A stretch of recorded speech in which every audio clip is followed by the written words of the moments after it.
Hi, I'm dating coach Hayley Quinn, and welcome to your Match Live coaching session. Now, tonight's quite exciting. I'm here to talk to you about how you can bring more fun, more spontaneity, and more excitement back into your dating process. We all know that when we want to experience love, we want to feel like we have that spark and that excitement. But sometimes you may have felt that your dating life is starting to feel a little bit too much like a second job and like a chore for you to go through. So today, I'm going to give you some strategies for how you can change up how you're meeting people to bring some more of that excitement back into your life, and then also how you can use Match in a way that means even in your online interactions, you can really get to know people for who they are and experience that human connection. So if you haven't seen one of these sessions before, let me just quickly explain to you how the session is going to work. For the first almost half of this hour, I'm going to be giving you a presentation. In it, I'm going to be talking to you about places you can meet people, how you can start conversations in real life, what your body language should be like, and as I said, how to use online dating really effectively to form a connection with people and also just to feel excited about your dating life again. After that first half, we're going to be doing over 30 minutes live Q&A. So it's really a fantastic opportunity for you to put me on the spot and ask me your questions about dating. So if there's something you'd really like me to respond to, I'd really encourage you to send your question in. You can do so by actually typing it in the chat box that's on your screen now. The chat box is also a fantastic place where you can meet and interact and comment on what other members are doing and sharing.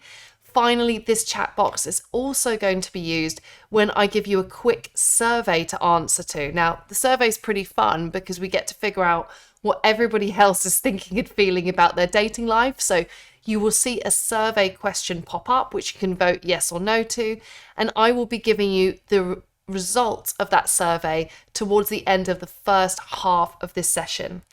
In addition to this, if I happen to say something you like or you think's interesting, you can click on the heart emoji and sort of give me some love. And I will also be trying to answer questions that have already been sent in throughout the first half of this session. So to begin with, I'm going to be really focusing on how you can meet more people in real life.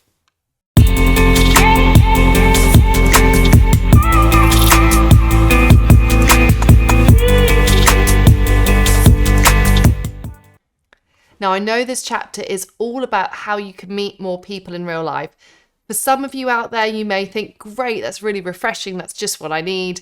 For others of you out there, you may think, wow, Hayley, that actually sounds terrifying. So no matter where you stand on that spectrum, I'm hopefully going to be giving you some useful tools for how you can develop more real life interactions and really use Match events to go out there and meet more like-minded singles.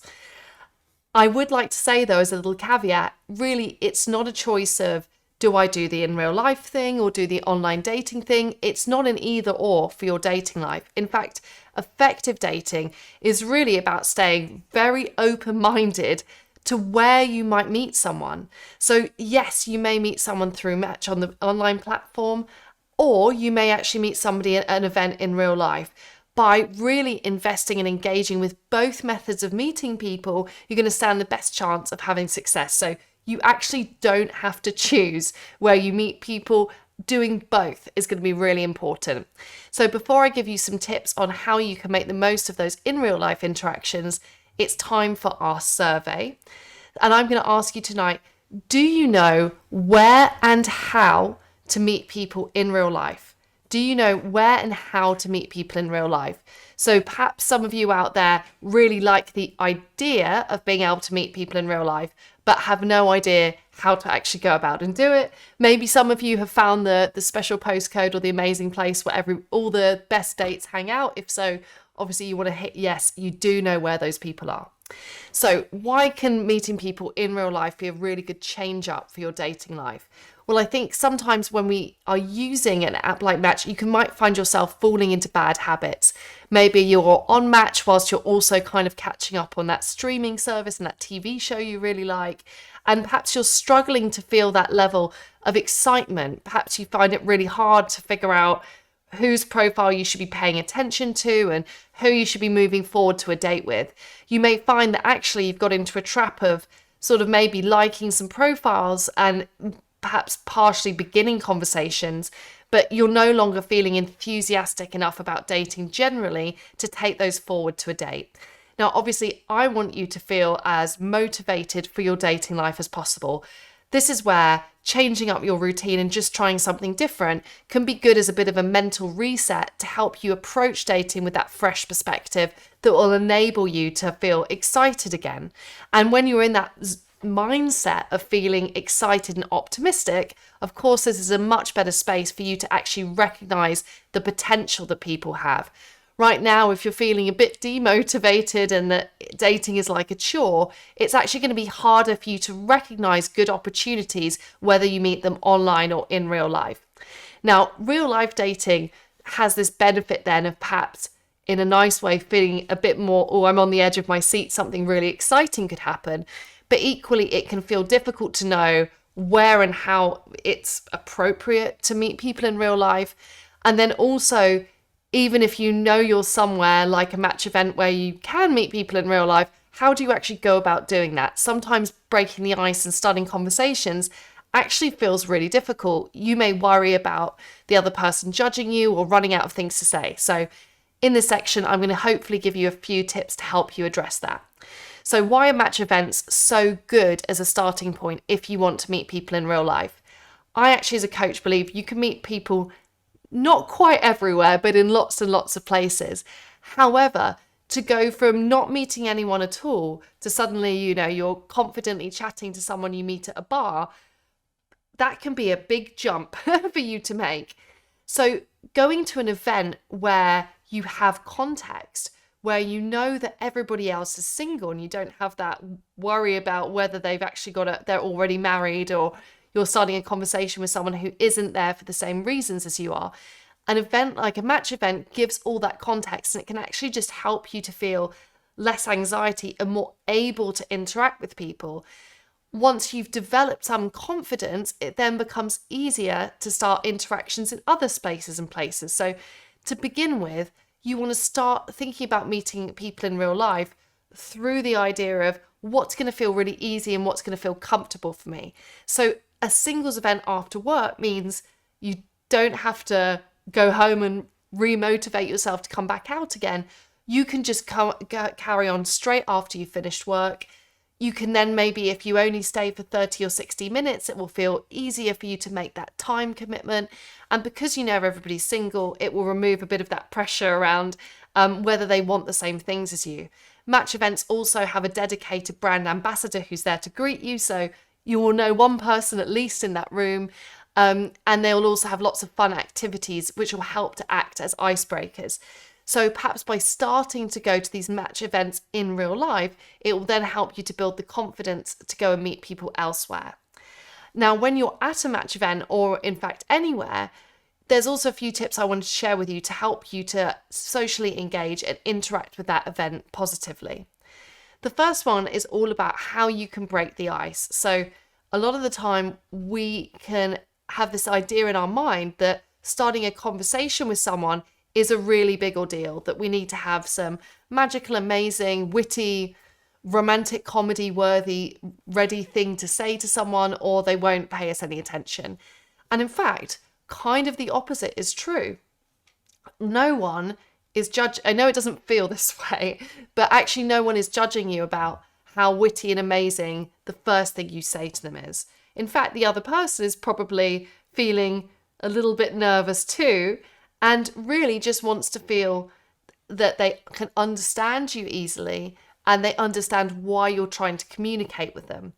That's why saying simple icebreakers like, hi, or my name's Sarah, or my name's David, can actually be surprisingly effective. It's not the case that if you say this particularly impressive opening line, it's like abracadabra and somebody wants to get to know you. In fact, an opening line is just an opening line. It doesn't really set the trajectory from where the rest of the conversation is going to go. It just shows an intention on your part to chat and to connect. So often if we overthink the opening line and the start of the interaction, what you may find happening is you go to events or you go to a bar and you see opportunities to talk to people, but you feel completely unable to access those opportunities because you put too much pressure on yourself to come up with this perfect opening line.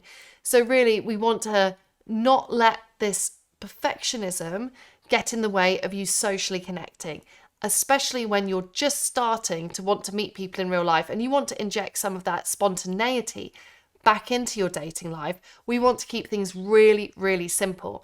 So first of all, congratulate yourself for going to a match event, full stop. That is a win. Secondly, when it comes to connecting with people, remember everybody is there for the same reasons. So you can really keep the beginning piece of conversation very simple. Just saying hi is fine. Just introducing yourself is fine, or making a simple comment like, oh, it's much busier than I expected, or this is actually my first match event. Simple conversation starters will actually be really effective because they're nice and clear and easy to understand. Now, when you go to an event, it's great if you are comfortable and able to start some conversations with other singles. And remember, even if you don't meet the love of your life, a match event can also be a good opportunity for you to feel social, for you to develop your confidence, for you to develop a better routine and habit around socially interacting and exploring real life channels to meet people. So it could still be a fun night out, even if you don't meet your future life partner. When you go to an event though, sometimes for some of you out there, even that idea of, oh, Hayley says just say hi to someone, that may still feel kind of out of reach, or that would be too much or kind of too scary. What I find as a coach is, rather than, again, not going to an event because you're like, I actually feel like that icebreaker, that feels like too much, I don't think I can do that. Instead, it's about finding the level that you feel comfortable with and a level that you feel safe to engage. So for instance, a realistic goal that you might want to have going into a match event might be, you know what, it's a big deal for me to actually make the effort to go. I'm going to stay for 30 minutes. I'm going to smile and make eye contact with people and perhaps just notice if there's anyone I would be curious to speak to in the future. So that might not feel like a big leap, but as I said, as your coach, I understand the value in building up small steps towards your ultimate goal. So even if your ultimate goal is to get much more confident at meeting people in real life, you might have to take little mini steps to get there. And if the mini step of saying hi feels like too much, you wind it back to a level that means that you can still access the event and you can still engage with it without it feeling too overwhelming. This is where having realistic expectations is really important. A really good expectation, if you feel this is you, could be, as I said, that you make the commitment to go and you recognize opportunities. And if anything, you walk away going, actually, there are some single people out there that I'd quite like to get to know, or there's lots of other people who look, I can feel like I'd like to get to know them, and I can see that I'm not alone in this. That could be a really good win. Another good win could simply be to work on your body language. So non-verbal gestures can do a lot to help other people to know that we're open to talking to them, even if you don't feel the confidence yet to initiate that conversation yourself. So when you go into an event, simple things that you can focus on are, first and foremostly, keeping your phone away. So being nice and present. Often if we get our phone out, it just sends a signal. Whilst it can feel comforting, it just sends a signal to the world around us that perhaps we're not that engaged and open to speaking. So keep your phone away. Stand or base yourself in a space where there's going to be lots of people around you. Again, and I say this as a real introvert myself, I know the temptation can be to hide at a table in the corner, but that's going to make it harder for people to engage with you. So stay at the bar or stay at kind of towards the entranceway where there's going to be lots of people around you. Smiling and eye contact is one of the easiest ways that we signal approachability. And remember, most people at one of those match events are going to be in a similar headspace to you. They may not feel super confident about meeting people yet. And so you sending out that positive social cue of being open and ready to talk is going to be really helpful for them to to feel comfortable in speaking to you. Finally, you may also just want to practice some simple body language, like standing side by side with someone. Often when we stand side by side, it feels less intense than when we try to approach somebody head on. So just standing side by side and keeping your body language nice and open. This means you don't hold a drink or, your bag in front of you like a shield. That, again, those simple basic social skills and body language cues can be a really, really good thing to practice, and you may be positively surprised how many people can read those cues and actually make the effort to engage with you. So again, find the level that you feel comfortable to engage with, and if you go and you just practice some body language, that's still actually really positive, and it means that probably the next time you go to a match event, you're going to feel that bit much more comfortable in order to be able to start conversations yourself. Finally, a big hurdle that you may have mentally when thinking about going to a match event is that you may worry about, well, Hayley, it's great I can say hi, but after that, what do I say? Is the conversation just going to break down, and is there going to be an awkward silence? Remember now that your mindset really here should be that the responsibility for keeping a conversation going is 50-50. So it's actually not all on you to really perform and impress the other person. They're also going to be hopefully making an effort to get to know you too. And if you're ever stuck for what to say, it sounds again very simple, but often the best thing that you can share at the start of a conversation is just a detail about yourself and your life. That isn't, whilst you may dismiss that and think, oh, Hayley, isn't that kind of boastful, or why do they want to know about me? When we talk about ourselves, it actually creates some trust in the conversation, and it shows the other person that you're willing and ready to be open with them. It gives them also permission to be open with you in return.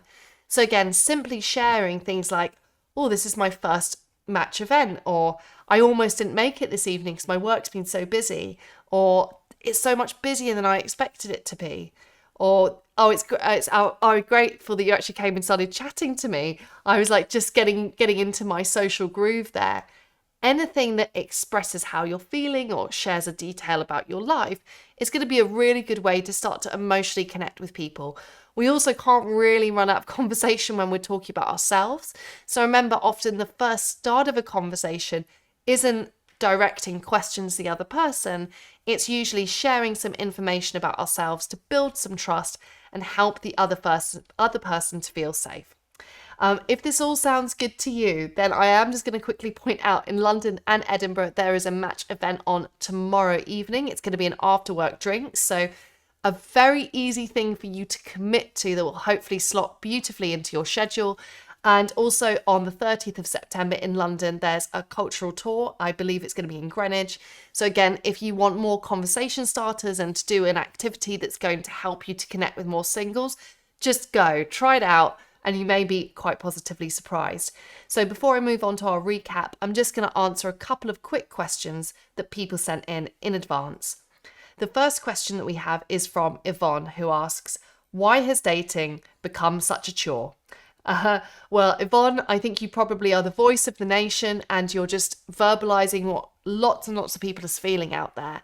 Yes, dating can feel like a chore, but it's sort of each of our personal responsibilities to try and work to change our attitude around dating so it can feel more enjoyable for us. So good ways you can do that. Change it up. Going to an event or even a hobby or an interest, like a cooking class, can help you to feel like you've had a bit of a shake up in your dating life and bring fresh eyes to dating. It might be also that when you decide whenever you're using Match, that you don't try to do two things at once, that you just focus on actually replying quality messages to the people that are messaging you. That will hopefully also get away from this feeling that you're just kind of multitasking and it's another chore on your list. Thirdly, you can also think about what you can bring and develop more to your own online dating profile. So seeing it as something that you want to constantly cultivate. Likewise, you can also consider what dates you're going on. You don't have to just go for some quick drinks after work with someone. If you prefer doing a daytime date, or if there's perhaps an exhibition that you really want to see, or you'd like to get some fresh air and go for a walk in the park, feel free to suggest to someone a date that's going to feel really nice for you to go on as well. So remember, even if you don't meet the love of your life, hopefully you can go onto that date and feel like you had a positive experience. Perhaps you learned something new. Perhaps you developed a bit of confidence in dating. Perhaps you met a new friend. There's lots of outcomes that you can get from a first date, which are not meet the love of my life, that are still really positive. My next question comes from Kyle, who asks, how do you ask someone out without being too forward? So first of all, Kyle, it's really great that you're being proactive and you're thinking about how to actually move from that online chat to meeting someone in real life. The only caveat I'd add to this is people will always want to feel like you are choosing to meet them in real life because of something they've contributed to the interaction with you. So if it's the first message you send to them, or they haven't really helped to build the conversation and connection with you, asking them out is going to feel mismatched to how they feel about the interaction. So instead, save your ask outs for when you see that someone's really making an effort to get to know you too. This could be sharing information with you that you haven't asked for, kind of trying to be playful and joke around. It could be asking you questions about yourself. It could be about being really open and responsive. When you notice these characteristics from someone, it's then great for you to express, that made me smile, or that's really funny, or it's actually been really nice talking to you. If you can get to the point where you can express any of those things, actually moving onwards to the suggesting a date she'll feel like a natural next step. So focus on the quality of connection first, and once you've got that, suggesting a date is just natural as a follow-on. Now, before we move on to our next chapter, I'm just going to do a quick recap of what we've learned so far. So in real life, dating can be a great way to feel more excited about your dating life. Start by going to match events where you know that everyone is there with the same intentions, and don't overthink your opening line. It's actually not all that important.